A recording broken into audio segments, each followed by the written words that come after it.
On va reparler du mouvement des jeunes populaires parce qu'il y a eu une actualité ce week-end. Mais on va d'abord faire une petite parenthèse sur votre campagne. À vous aussi, on vous a vu tenir des meetings de rue inspirés de ce qu'ont pu faire Arnaud Montebourg ou Jean-Luc Mélenchon. Ça vous a valu pour l'instant plutôt un reportage un peu moqueur du Grand Journal. Faut quand même dire ce qui est.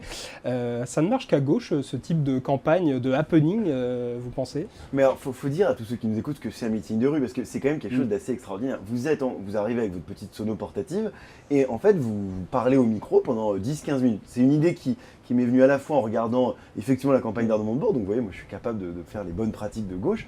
En général, c'est plus sur la forme que sur le fond. Et puis la deuxième chose, c'est évidemment ce qui peut se passer en Europe du Nord et aux États-Unis.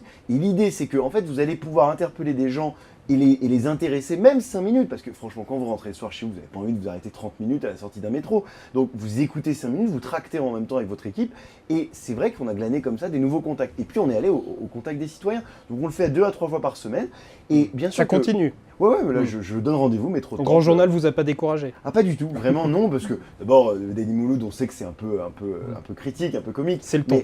Mais voilà, c'est le ton. Et en même temps, je crois que c'est très important de voir que comme moi, je veux être un député à temps plein qui ne cumule pas, je suis déjà un candidat à plein temps. Déjà, je fais que ça, de 8h à 23h, je fais une campagne de Stakhanovic, vous le voyez à mes cernes. Et deuxièmement, j'essaye aussi justement d'être le plus proche des habitantes et des habitants. Et quand j'en ai fait un, par exemple, dimanche, au marché des Enfants Rouges, vous savez, c'est rue de Bretagne, c'est le haut lieu, soi-disant, acquis à la gauche. Je me suis mis en face de l'entrée du marché des Enfants Rouges. En général, il n'y a que des forces de gauche à l'entrée du marché des Enfants Rouges. Comme je parlais et que ma voix les recouvrait, du coup ils se sont dispersés. Eh bien, je pense que c'était intéressant parce que ça a montré que justement, la République, elle appartient à toutes et tous, et tous ceux qui voulaient parler avec le candidat de la droite et du centre que je suis pouvaient venir me parler après ce petit meeting de rue. Alors sur le plateau du Grand Journal, Pierre Moscovici en a profité pour se moquer de vous en estimant que vous étiez un mauvais élève. C'était votre prof encore il y a peu.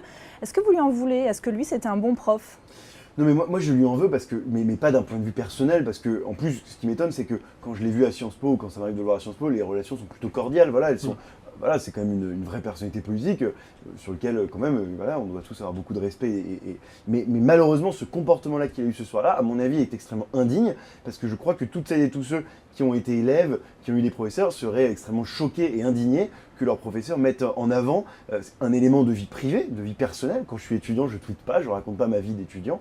Eh bien, j'ai été extrêmement choqué qu'il utilise cet argument, qui d'ailleurs, franchement, ne le grandit pas, et plutôt un argument qui le rabaisse. Donc, pour moi, d'un point de vue plutôt politique, je lui ai répondu politiquement, et donc je lui ai dit que, après tout, s'il a rigolé du fait qu'on fasse des meetings de rue, c'est que ça devait le gêner d'aller voir les habitants. Et donc, je lui ai proposé un débat en meeting de rue. Voilà.